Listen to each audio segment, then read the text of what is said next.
So I've mentioned before that I went to Catholic school. Now, so far I've just talked about the funny parts, but here's the whole story. Also, I just want to say before I get started, this episode is going to touch on some sad and sensitive topics. So if that's not for you, no hard feelings.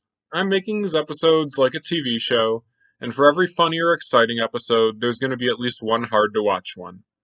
Just consider this my Scott's Tots or Red Wedding. So Catholic school. If you're a weird kid, don't go to Catholic school. It's just going to be a nightmare. I'll start you off. All the other kids at the other schools are wearing blue jeans and whatever the heck it is kids wear these days, and you're sitting there in slacks, a button-down shirt, and the itchiest sweater you've ever felt. Sucks to be you. Me. So itchy. Ah! Flashbacks. Anyway, Catholic school was super cliquey. I'm going to give you a quick guide. The two main cliques were everyone else and me. I'm not sure what caused it to be this way, but I think it all started with the nemesis of every nerdy kid. That's right, we're talking about the gym teacher. So, the gym teacher at my school had also been a counselor at the day camp I had gone to the year before first grade, and he knew that I had a slight phobia of water balloons. I mean, hey, when you're 6 years old, that water balloon coming at you might as well have been a grenade. Very anxiety inducing. Gym teacher decided it would be a great idea to let the entire class know about my fear of water balloons. Then my fear of bees. Then my inability to tie my own shoes. Yeah, I was glad when he found a new job.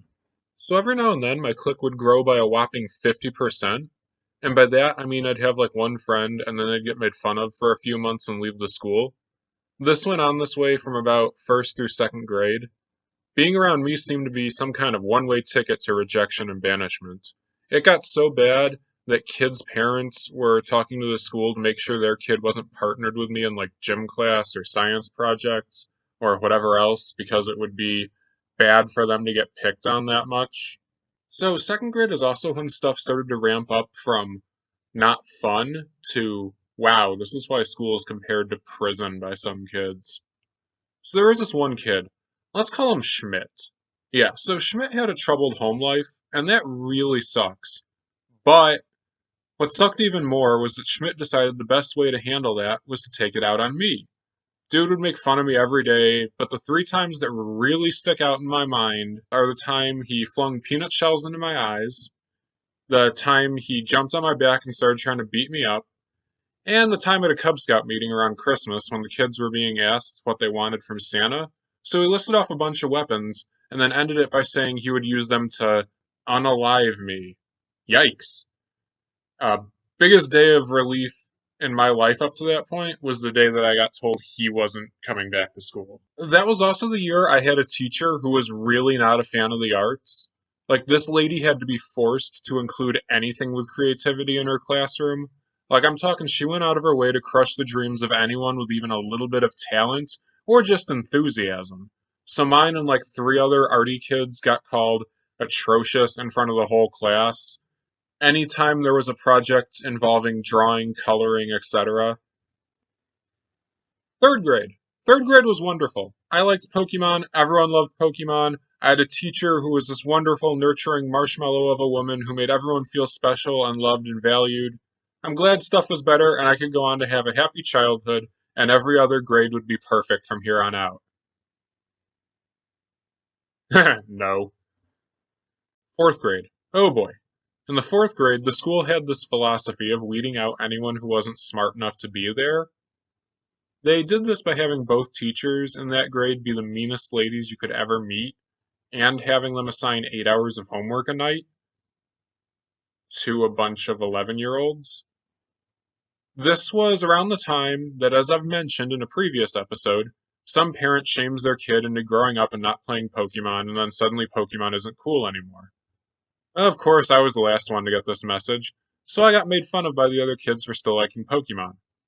So surely, even though my teacher was kinda mean, she'll do her job and stop the other kids from making fun of me. Right? Right? Nope. She's just gonna join in. And then, when I talk back, she's gonna slap me in the head with a rolled up newspaper and assign the whole class their usual 8 hours of homework for the night. And then, when it's parent teacher conference time, My parents were told that they had to get me tested for whatever flavor of the month behavior disorder there was, and hopefully they would put me on medicine. Wow, that sounds like the worst, right? Surely after school can't be that bad. Haha.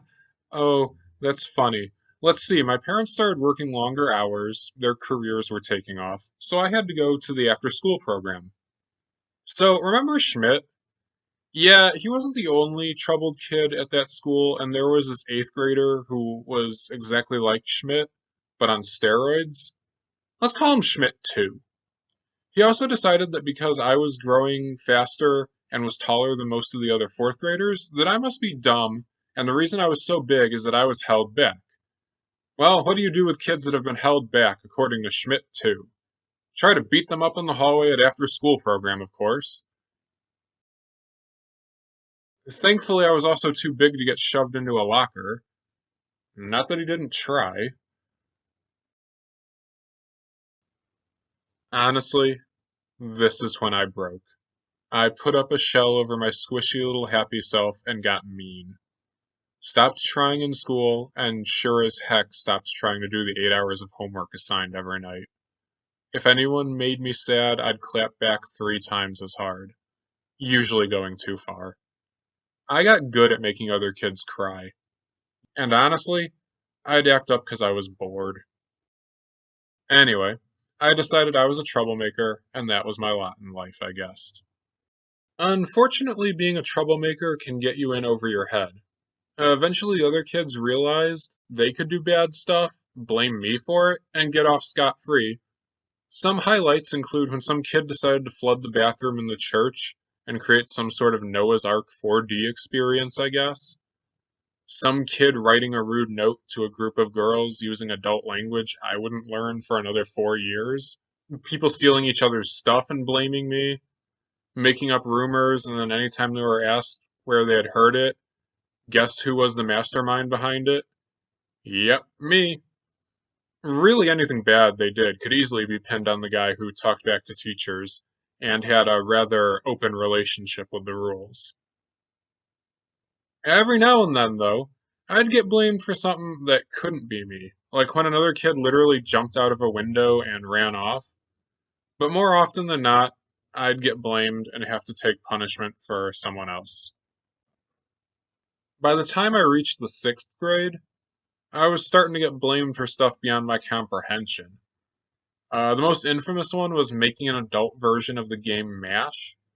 I was a late bloomer, so adult things really didn't register in my mind yet, and I've never understood the game MASH. It's something about who you're going to marry, what kind of house you're going to have. I don't know. If someone wants to explain the game in the comments, it'd be helpful. Sixth grade was when I left, and I'm glad I did, because I later heard someone got pregnant in the eighth grade, which, wow, yikes. And I'm sure I would have gotten blamed for that, even though I didn't do it, and would have gotten stuck dealing with a kid anyway. Like I was Jane the Virgin or something.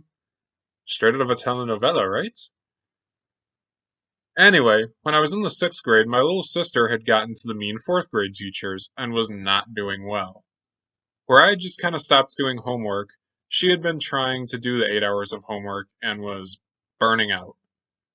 My folks pulled her out of the school about a month before and asked me if I wanted to go to the local public school as well. I decided it was time to leave. I was changed by that place and in pretty bad shape emotionally, but I had hope for a better future. It wouldn't all be rainbows and sunshine. I'd have a lot of healing to do and missteps that would be involved in all of that. But I had a chance to do that healing no matter how long it would take. The day I walked out of that school for the last time was the best day of my life up till that point. Thanks for watching. Tune in next time for when I'll tell you what really happens when you pull the fire alarm in school. And don't forget to like and subscribe or I'll force you to go to Catholic school. Bye!